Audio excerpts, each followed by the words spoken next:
So after the last epic failure in which I tried to make an AP stats video, I did not learn my lesson from that because I'm doing it again. But maybe I'll have better results than last time. Specifically, this is the beginning of Unit 8, 8.1 to 8.3. This is confidence intervals dealing with proportions. So, first of all, what is a confidence interval?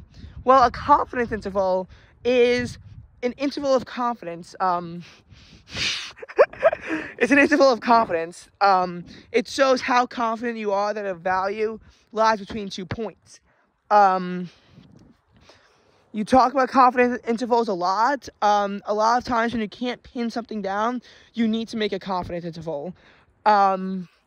So, like, for example, when you're given the mean and the margin of error, it's pretty easy. If you know that the point estimate is 0.4 with a margin of error of, say, 0.02, you know it's going to be between 0.38 and 0.42. That's, you know, pretty obvious that it's like that way. But, again, you know, if it was just that, this wouldn't be an AP class. So, of course, there's quite a bit more in the story to it than just that. There's more random stuff that you need to know in order to do good in this unit. So, what else do you need to know? Well, you start to get into this really confusing formula. In order to begin to actually figure out how to calculate one of these things. So pretty much your confidence interval is going to be your proportion. So P hat times Z asterisk, which is your critical value. We'll talk about critical values in a second. Plus or minus so confidence interval is going to be point estimate, plus or minus Z asterisk, which is your critical value, times the square root of P hat times 1 minus P hat all over N. So, for example, if you have a sample of 1,000 people with a point estimate of 0.6, and let's just say that you're doing a 95% confidence interval, your critical value is going to be 1.96, but you could also say 2. So 1,000 plus or minus, it would be 0.6 plus or minus 2 times the square root of 0.6 times 0.4 all over 1,000. And that would give you your 95% confidence interval.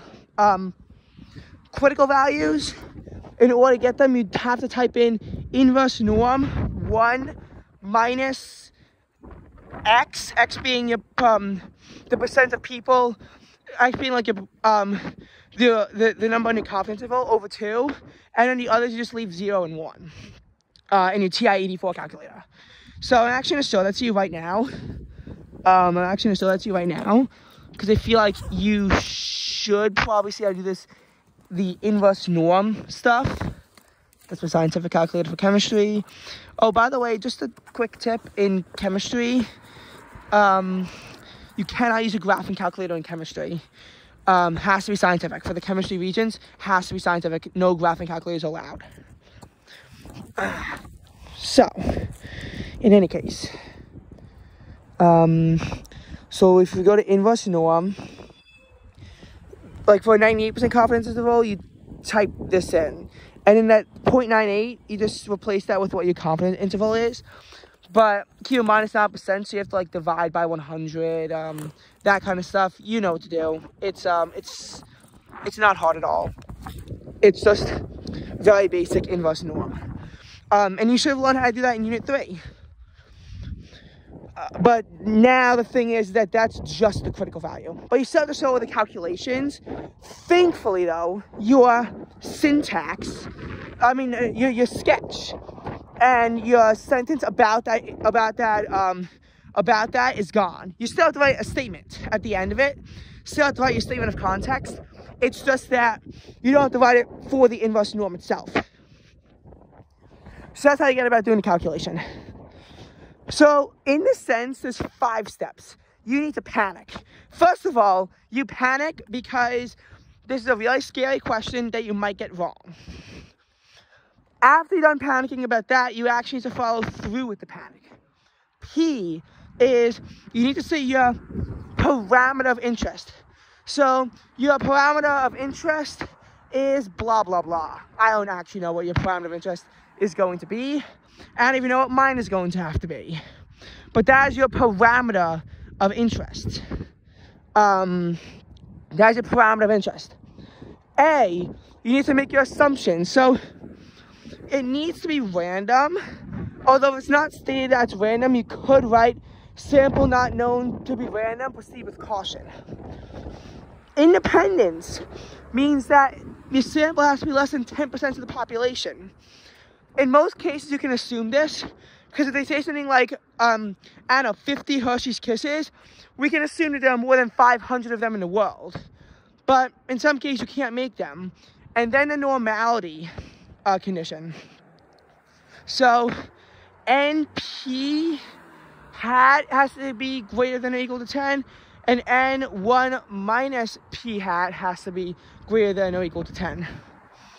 In some cases, if it's really small, you may not meet this sample, but it's usually like not that bad if you have big numbers, assuming it's not really small or really big. But like when you have smaller samples, you're gonna have this problem. That I will say.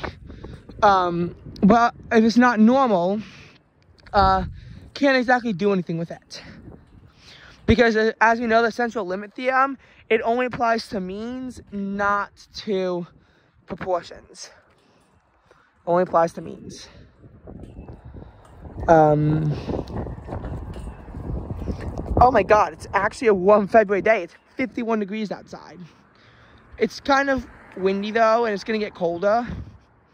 So like, if you want spring like warmth, I would say go outside like before 3 o'clock. And if you miss it, it's okay. Mild weather ahead. Definitely no more Arctic blasts for the foreseeable future. Going back to AP stats though, the I. The I needs to be your... Wait, no, the N is next. It's not pink, it's panic. And the N is a name. So there's gonna be a names in the graphing calculator for when you do like a checky kind of thing. Whenever you get to that point, that's your name. Okay, so the I. So you need to write that inverse norm and in that giant formula. Now you can use, for in this case, 1 proportion Z interval. You can use that to check your work or even to do it. But you still must show all of that gory work out first before you can use it. It'll spit out your numbers. You just use those. And then C, your statement of context. So it'll go, we are X% confidence that blah, blah, blah.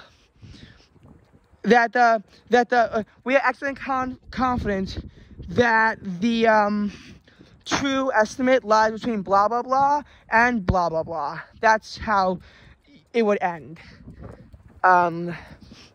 So yeah, that's that video, and I think I did better than on the last video. I think I'm gonna do better than on this test than the last test. Having said that, that is unfortunately not a very high bar to clear. Stay tuned, because Chemistry Honors 7.1 to 7.3 is going to be debuting in the near future. I would recommend watching that, because if not, you're gonna pretty much not know how to name ionic bonds, or you won't have that resource for it.